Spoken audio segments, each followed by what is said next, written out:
नमस्कार विद्यार्थी मित्रांनो, आपल्या या कंटिन्यू लेक्चर सिरीजमध्ये स्वागत आहे. आपण आज शेकडेवारीवरचा पुढचा आणि अत्यंत महत्त्वाचा सगळ्या सरस सेवेला सगळ्या परीक्षांना जवळपास बऱ्याच वेळेस हा प्रश्न विचारला जातो. तो टाईप आज आपण चालू करतोय आणि या टाईपमध्ये तुम्हाला मी एकच टाईप, पण या टाईपमध्ये प्रश्न कसा प्रत्येक वेळेस चेंज होत गेला ते मी तुम्हाला या टाईपमध्ये सांगणार आहे. तर व्यवस्थित आपल्या या टाईपचे सगळेचे सगळे प्रश्न व्यवस्थित आपल्या वहीमध्ये लिहून घ्यायचे, कारण हा जो टाईप असणार आहे शब्दरचना कशी चेंज होते, टाईप एकच लागू होणार, कसं लागू होणार ते आता आपल्याला शिकायचं आहे. ठीक, तर बघा नवीन टाईपला आता आपण चालू करणार आहोत. काय टाईप आहे तर समजून घ्या. बघा, तर हा टाईप असणार आहे. बघा, एचा पगार बीच्या पगारापेक्षा 20% कमी आहे. किती टक्के कमी आहे म्हटलंय? 20% कमी आहे. हा शब्द महत्वाचा आहे. काय आहे? कमी आहे. हा शब्द महत्वाचा आहे. तर बीचा पगार एच्या पगाराच्या किती टक्क्याने जास्त आहे? किती टक्क्याने जास्त आहे? बघा, दोन गोष्टी विचारू शकतात आपल्याला या टाईपमध्ये. किती गोष्टी? दोन गोष्टी. पहिली गोष्ट असणार आहे किती टक्क्याने जास्त आहे, किंवा दुसरी गोष्ट किती टक्क्याने कमी आहे. याच्या व्यतिरिक्त दुसरी कुठलीच गोष्ट नसणार. किती टक्क्याने जास्त आहे आणि किती टक्क्याने कमी आहे. मला शॉर्टकट सांगतो बघा, एकदम समजून घ्या, एकदम सोपी गोष्ट सांगतो, समजून घ्या. आपल्याला काय विचारलं रे? किती टक्क्याने जास्त आहे, तर इथे तेच करायचं. बघा सर, किती टक्क्याने जास्त म्हटलं म्हणून आम्ही किती टक्के जास्त ज्यावेळेस आपल्याला विचारलं जाईल त्यावेळेस सोप्या भाषेमध्ये सर 100 गुणिला टक्के, 100 गुणिला काय करा? टक्के करा. आणि इथं जास्त विचारलंय. काय विचारलं? जास्त विचारलं म्हणून भागाकारामध्ये अपोजिट करायचं. जास्त विचारलं म्हणून मायनस करायचं. मायनस काय करायचं? तर टक्के करायचे. मायनस काय करायचे? टक्के. ठीक, आणि यांचं कॅल्क्युलेशन केलं की आपलं जे आन्सर येईल ते भेटून जाईल किती टक्क्याने जास्त आहे. एवढं सोपं आहे. बघा, किती टक्के जास्त आहे म्हणलं की फक्त मायनस करायचं, आणि किती टक्के कमी आहे इथं विचारलं असतं तर काय केलं असतं? प्लस केलं असतं. संपलं माझं आन्सर. एवढंच करायचं. चला सर, एकदा कंप्लीट तर करा. बघा इकडे कंप्लीट करूयात. बघा, हे 100 जशास तसे 20% म्हणले, 20% कमी, तर इथं गुणिले 20% लिहून टाका. हे 20% लिहून टाकलं. भागाकारामध्ये 100 हे मायनस जशास तसं, टक्के किती दिलेत? 20, तर 20 लिहून टाकलं. हे 20%. बस एवढी मांडणी करा. या मांडणीमध्ये करत असताना पहिल्यांदा आपल्याला वजाबाकी काय करावं लागेल? वजाबाकी करावं लागेल. चला करून घ्या वजाबाकी. बघा, 100 गुणिले 20. अरे भाई, 100तून 20 गेले, राहिले किती रे? 80. 100तून 20 गेले, राहिले किती? 80. बस यांची काटाकाटी करा, यांची काटाकाटी करा. बघा, करूयात काटाकाटी. बघा भाई, 20 एक 20, 20 चौक 80, 4 राहिले, वर राहिले 100, 4 ने भाग देऊयात. 4 एक 4, 4 दोन्ही 8, बाकी उरले 2, झाले 20, 4 पंच 20. मग आम्ही असं म्हणणार 25%. 25% ने काय आहे रे? जास्त आहे. 25% ने जास्त आहे. मग असं म्हणणार आम्ही काय सर? तर एच्या पगारापेक्षा किती टक्क्याने जास्त आहे? कोणाचा? बीचा पगार. बीचा पगार एच्या पगाराने 25%ने जास्त आहे. असं आम्हाला जमलं पाहिजे. आणि एवढं सोपं आहे. फक्त एक गोष्ट लक्षात ठेवा, ज्यावेळेस आपल्याला जास्त पगार किती आहे विचारलं जातं, जास्त पगार किती आहे विचारलं जातं, इथं मायनस करायचं आहे.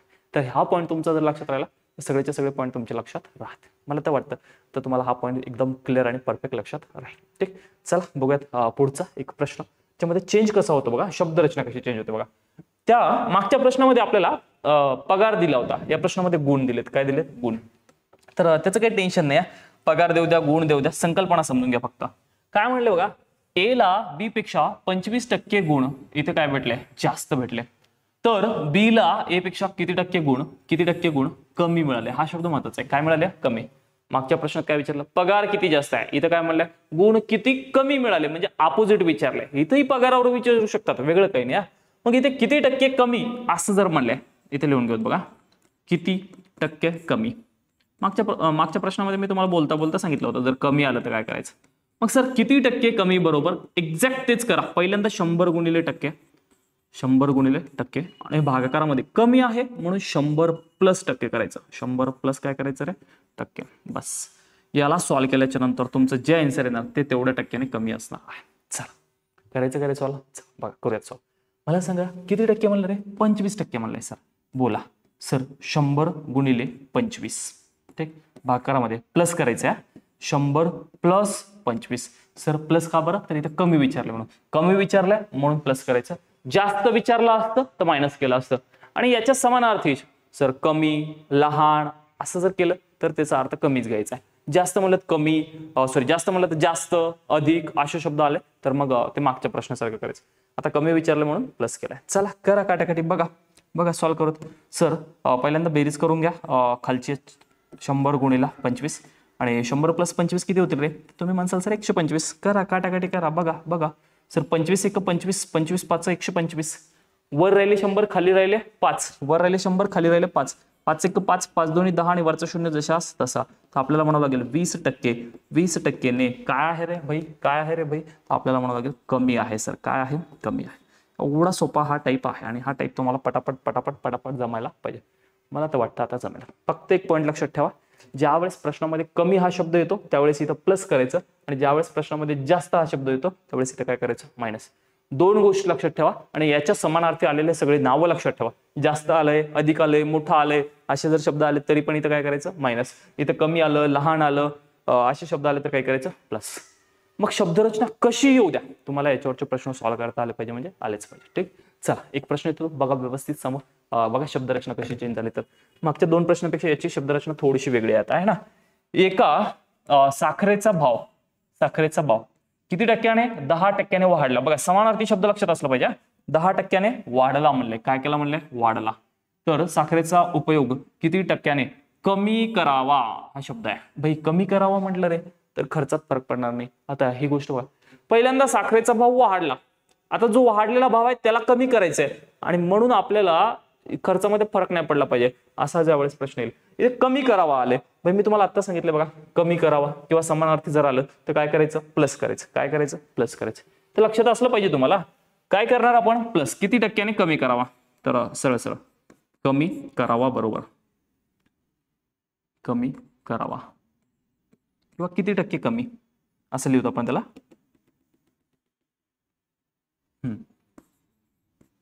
किती टक्के कमी बरोबर. आत्ता सांगितलं ना भाई, 100 गुणिले काय करायचे? टक्के आणि भागाकारामध्ये सर प्लस येणार. आता कमी आले म्हणून काय करणार रे? काय करणार आहे? प्लस करणार. हे इथं 100 + टक्के. सर जास्त आला असतं तर जास्त आला तर मग मायनस केला असतं. ठीक, बघा प्रत्येक प्रश्नाला फॉर्म्युला लिहितोय तर तुम्हाला हे लक्षात असलाच पाहिजे, विसरायचं नाही. भाई सर टक्के किती दिले? ते टक्के किती दिले बघा? 10%. ठीक, 100 गुणिले 10 भागाकारामध्ये 100 + 10. टेन्शन घ्यायचं नाही. बरं, काही शहाणपणा करायचं नाही. 10 कट करायचे नाही. पहिल्यांदा बेरीज करून घ्यायची कधी छेदामध्ये. प्लस असेल तर प्लस करायचं, मायनस असेल तर मायनस करायचं. वरचा गुणाकार जशाच तसा ठेवायचा. 100 गुणिले 10. 100 गुणिले 10 भागाकारामध्ये 100 + 10 किती होतात? तर तुम्ही म्हणसाल सर 110 होणार. किती होणार? 110. तर हे आम्हाला जमत 110.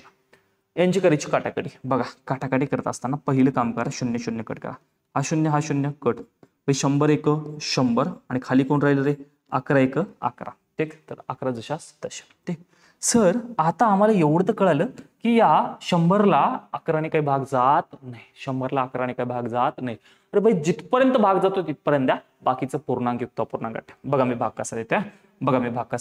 वाटल्यास मी हे 100/11 इकडे लिहितो आणि आपल्याला कॅल्क्युलेशन समजेल मग चांगल्या प्रकारे. बोला, 11ने 100ला भाग दिला. 11 1 11, 11 2 22 असं म्हणणं चालू केलं. 11 9 99. कुठपर्यंत भाग जातोय? 11 9 99 पर्यंत भाग गेला. बाकी किती उरली? 1 आणि छेदामध्ये किती देऊन टाकायचे? ज्या संख्येने भाग दिला ते. मग आपल्याला म्हणावं लागेल 9.1/11% एवढ्या टक्क्याने काय करावं रे? कमी करावा. काय करावा? कमी करावा. म्हणजे साखरेचा उपयोग आपला रेग्युलरचा जेवढा होता त्याच्यापेक्षा 9.1/11% एवढा कमी करावा. म्हणजे आपल्या या खर्चामध्ये काय होणार नाही? फरक पडणार नाही. अगोदर जेवढा खर्च व्हायचा तेवढाच आता खर्च होणार आहे. खर्चामध्ये फरक पडणार नाही. असं हे आपल्याला जमलं पाहिजे. सर 9.1/11 पॉईंटमध्ये करतच बसू नका. हे एवढंच असणार आहे. ऑप्शनमध्ये पण असेच ऑप्शन असणार आहे.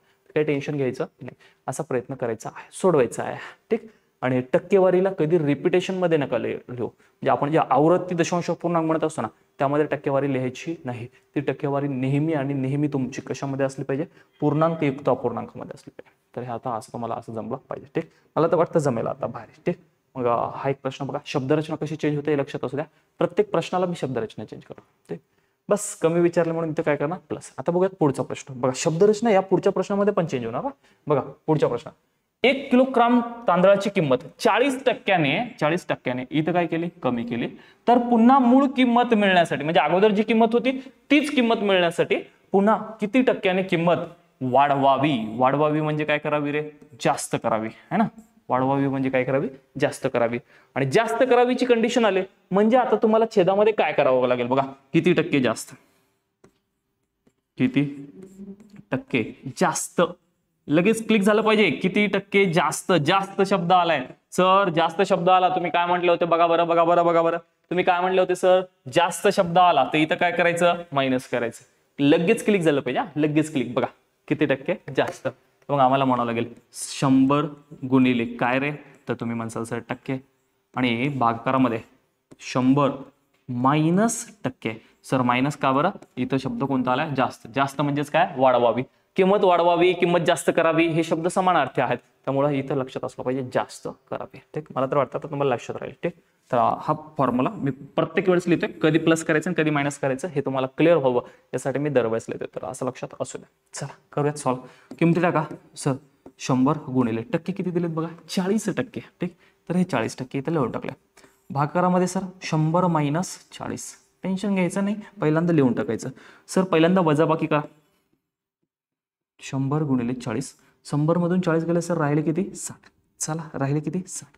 करूत काटाकाटी, करूत काटाकाटी. बघा सर, हा एक शून्य कट, हा एक शून्य कट, इथं राहिले 4, इथं राहिले 6, दोघांना 2 ने भाग जातो, द्या भाग. बेक बे, बे दोन्ही 4 आणि बेत्रिक 6. 100 दोन्ही 200, 200 छेद किती रे, 3, 200 छेद किती रे, 3. बस त्याला भाग द्यायचा. सर भाग द्यायचा, कसा भाग द्यावा, कसा भाग द्यावा, द्या बघा भाग. काटाकाटी तर करा, जिथपर्यंत भाग जाते तिथपर्यंत द्या. मी हे 200 छेद 3 इकडे देतो बघा.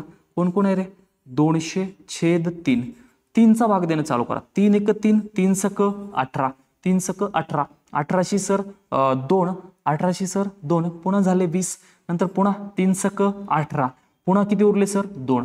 मग इथे लिहायचं 2/3%, 2/3%, 66.2/3%. किंमत काय करावी लागेल रे, वाढवावी लागेल, वाढवावी लागेल. बस संपलं माझं आन्सर. म्हणजे 40% जी किंमत कमी केली ती टक्क्याने आता किती टक्क्याने वाढवावी लागेल, 66.203% ती किंमत वाढवावी लागेल. म्हणजे आम्हाला पुन्हा कोणती किंमत भेटेल, तीच किंमत भेटेल, तीच किंमत, पहिलीच किंमत म्हणजे मूळ किंमत भेटणार. ठीक, तर असं लक्षात असू द्या. ज्यावेळेस कमी करून वाढवायची, जास्त करायची, त्यावेळेस इथं मायनस आला पाहिजे. ज्यावेळेस जास्त करून तिला कमी करायची, त्यावेळेस काय करायचं, प्लस करायचं. तर ह्या गोष्टी आम्हाला लक्षात असल्या पाहिजे. चला, मला वाटतं अजून एक पुढे असाच एक प्रश्न आहे, शब्दरचना चेंज केलेला, तो पण एकदा प्रश्न बघून घ्या. ठीक, साखरेचा भाव 20%ने वाढला तर साखरेची मूळ किंमत ठेवण्यासाठी नवीन किंमत शेकडा कितीने, हा शब्द लक्षात असू द्या, शेकडा कितीने कमी करावी. बघा कमी करावी. ठीक, मला वाटतं याच्यानंतर काही नसेल तर तुमच्यासाठी हा होमवर्कचा प्रश्न आहे, कमी करावी. तर तुम्ही काय करता ते बघूयात, होमवर्क.